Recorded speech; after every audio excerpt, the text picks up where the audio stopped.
The hospital room was too quiet. Donald O'Connor lay in the bed, staring at the ceiling, trying to remember how to breathe without his lungs screaming. Every muscle in his body hurt. His back felt like someone had taken a sledgehammer to it. The carpet burns on his arms and legs were wrapped in bandages. His ribs, he didn't even want to think about his ribs.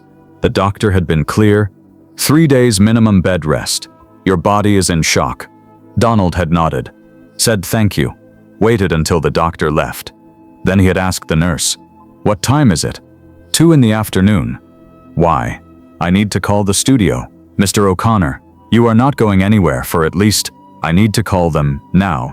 The nurse brought him a phone. Donald dialed with shaking hands. "MGM Studios. This is Donald O'Connor. I need to speak with Gene Kelly." A pause. "Mr. O'Connor, we heard you were hospitalized. Are you—" "Just put Gene on." Another pause. Then footsteps. Muffled voices. Finally, "Donald?" Gene Kelly's voice. Calm. Professional. "Gene." Donald tried to sit up, winced. "Lay back down. I just wanted to let you know I will be back on Monday." The doctor says, "Donald, we need to talk about something." The tone made Donald's stomach drop. "What?" Gene was quiet for a moment. Then, "There was a problem with the film." "What kind of problem?" "Technical. The camera. The aperture wasn't set right, and there was fog on the lens for part of it." Donald closed his eyes. "How much of it?" "Most of it." "Most of it?" "Yeah." Donald knew what was coming. He could feel it in the silence on the other end of the line.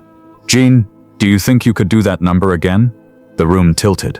Donald looked down at his bandaged arms, at his body that felt like it had been hit by a truck, at the IV in his arm pumping fluids because he had been so dehydrated after the shoot that he had nearly passed out. "Donald, when?" Donald's voice came out flat. "Tomorrow. We are already behind schedule and—" "Tomorrow. I know it is asking a lot. I will be there." "You don't have to." "I said I will be there." Donald hung up. He lay there in the hospital bed, staring at the ceiling, and thought about yesterday. About running up walls and backflipping off them while smoking 4 packs of cigarettes a day made his lungs feel like they were full of broken glass. About dancing on concrete for 8 straight hours while Gene Kelly watched from behind the camera, calling again every time Donald finished a take. About the moment, right at the end, during the final backflip, when Donald had landed and thought, "If I have to do this one more time, I am going to die." And now he had to do it again. All of it. Tomorrow. Because Gene Kelly needed him to. And when Gene Kelly needed something, you didn't say no, even if it killed you. 3 days earlier, Donald O'Connor arrived at MGM Studios at 6 a.m., an hour before call time. He needed the extra hour to smoke half a pack of cigarettes and convince his lungs they could handle what was coming. Gene Kelly was already there. Of course he was. Gene was always there first. "Morning," Gene said, looking fresh and energized despite the early hour. "You ready?" Donald nodded. "Ready as I will ever be." They walked onto the soundstage together. A massive space filled with props, pianos, benches, walls built specifically for Donald to run up. "So here is what I am thinking." Gene said, "You do your thing. All those old vaudeville gags you used to do as a kid, the wall run, the backflips, all of it. We will film it and see what works. How many takes you want? As many as it takes to get it perfect." Donald had worked with Gene Kelly long enough to know what perfect meant. It meant all day. It meant doing the same routine over and over until Gene saw exactly what he wanted. But this was Donald's number, his solo, the one moment in Singin' in the Rain where he got to shine on his own. So he would do whatever it took. The first take was at 8 a.m. Donald started slow.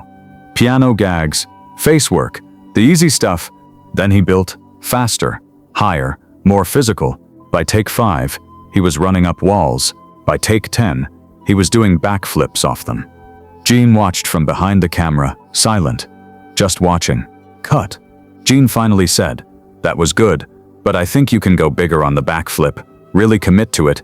Donald nodded, breathing hard, lit another cigarette. Take 11.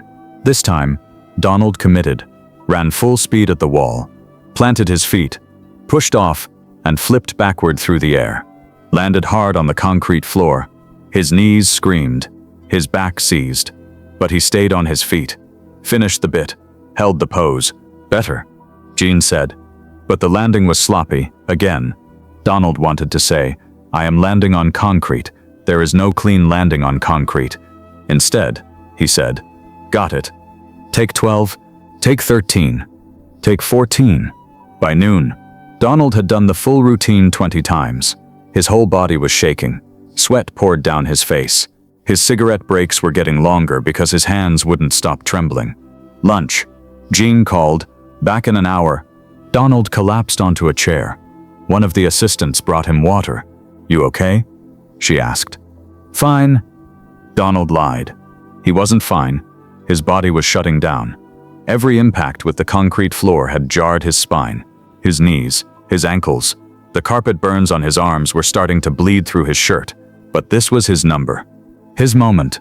He would finish it. The afternoon was worse. Jean wanted more, higher jumps, faster spins, more commitment. "You are holding back." Jean said after take 30, "I can see it. You are protecting yourself." "I am not." "You are, and it shows on camera. You need to just let go. Throw yourself into it completely." Donald stared at him. "I am doing backflips off a wall onto concrete." "Jean, if I let go completely, I will break my neck." "You won't. You are a professional. You have done this 1,000 times. Not on concrete, not for 8 hours straight." Jean's expression didn't change. "Do you want this number to be good, or do you want it to be great?" Donald knew what the right answer was. Great. Then stop protecting yourself. Take 40. Donald ran at the wall. Didn't think, didn't protect himself. Just committed. Feet hit the wall. Pushed off. Backflip. Full rotation. Landed. His right knee buckled. Pain shot up his leg. But he stayed upright. Finished the routine. Held the final pose. "That is it." Jean's voice rang out across the soundstage. "That is the one. Print it." The crew applauded. Donald stood there, barely able to move, and thought, "It is over. I did it." Then his legs gave out. 2 assistants caught Donald before he hit the floor. "I am fine," Donald said, even though he clearly wasn't. "Just need a minute. We are getting you to a doctor," one of them said. "I don't need." "Donald." Jean appeared beside him. "Let them take you. You earned it." Donald looked at Jean, saw something in his expression that might have been concern, or might have been satisfaction that they had gotten the shot. "Standing ovation when you come back," Jean said quietly. "Everyone saw what you just did. That was extraordinary." Donald nodded, couldn't speak. They helped him to a car, drove him to the studio doctor. The doctor took one look at Donald and called for a hospital bed. "Severe exhaustion, dehydration, possible stress fractures. You need complete bed rest." "How long?" 3 days minimum. "I can do 1.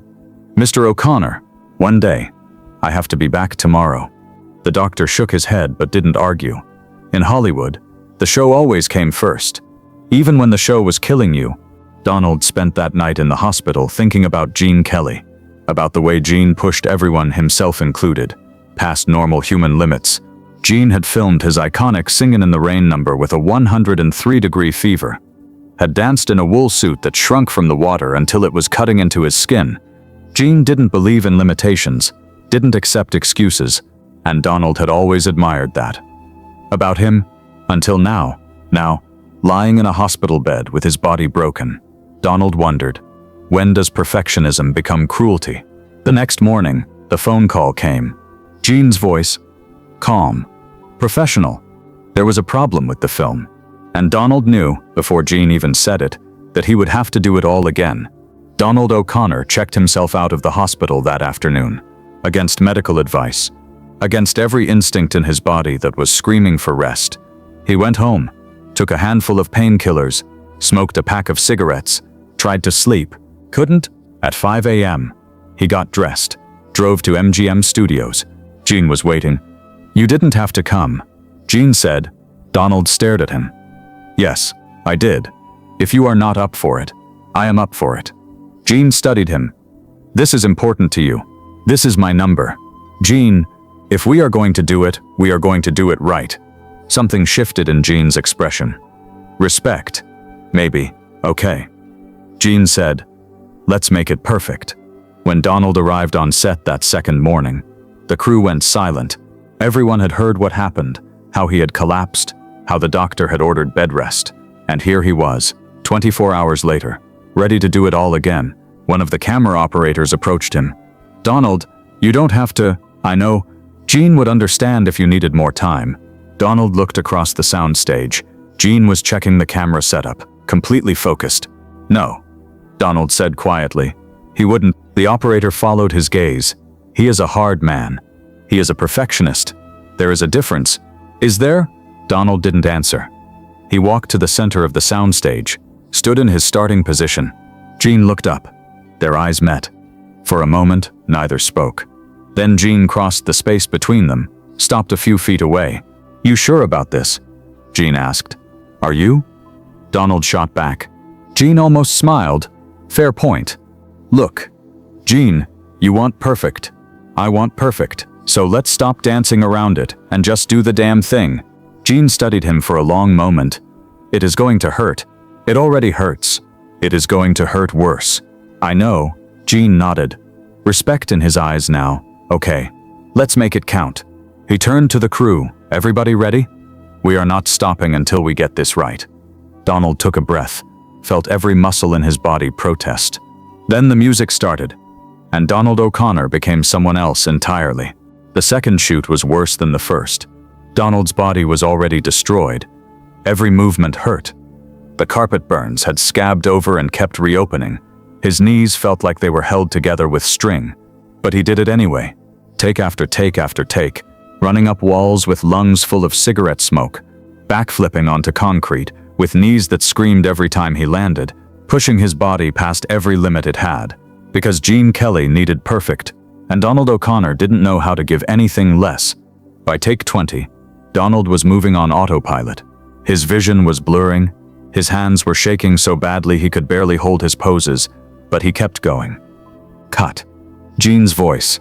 "That is the one. We got it." Donald finished the final pose, held it. Then his legs gave out. This time, he let them. He collapsed onto the concrete floor and lay there, staring up at the studio lights, unable to move. Gene appeared above him. "You okay?" Donald started laughing. Couldn't help it. "Do I look okay?" Gene crouched beside him. "You just did something nobody else in Hollywood could do. You know that, right?" "Great," Donald wheezed. "Can you tell my body that?" Gene smiled. Actually smiled. 3 days rest, doctor's orders, and I won't call you this time. Promise? Promise. Gene stood, offered his hand. Donald took it, let Gene pull him to his feet. The crew was applauding, a standing ovation, just like Gene had promised. Donald waved weakly, then immediately sat down before he fell down. Years later, people would ask Donald O'Connor about filming Make 'em Laugh. He would tell them it was the hardest thing he had ever done, harder than anything before or since. They would ask, was it worth it? And Donald would think about that question. Think about doing a physically impossible routine, twice, on concrete, while smoking 4 packs of cigarettes a day. Think about Gene Kelly pushing him past human limits because Gene didn't believe limits existed. Think about the standing ovation, the Golden Globe he won, the fact that 70 years later, people still remembered that number. Yeah, Donald would say finally, it was worth it. Then he would pause, but I wouldn't do it again. The truth about working with Gene Kelly was simple. He made you better than you thought you could be. But he did it by breaking you first. Donald O'Connor learned that lesson twice in 2 days. Learned it in a hospital bed with bandaged arms and a body that felt like it had been hit by a truck. Learned it when Gene Kelly called and said do it again. And Donald said yes, even though his body was screaming no, because that is what you did when you worked with Gene Kelly. You gave him everything you had, and then, when he asked for more, you gave him that too. Even when it hurt. Especially when it hurt. Gene Kelly died in 1996. Donald O'Connor was 71 years old. He attended the funeral. Someone asked him, what was Gene like to work with? Donald thought about that question, about Make 'em Laugh, about doing it twice, about the hospital, the pain, the impossibility of it all. He was a perfectionist, Donald said carefully. He demanded everything from you, and sometimes that was difficult. Did you ever resent him for it? Donald was quiet for a long moment.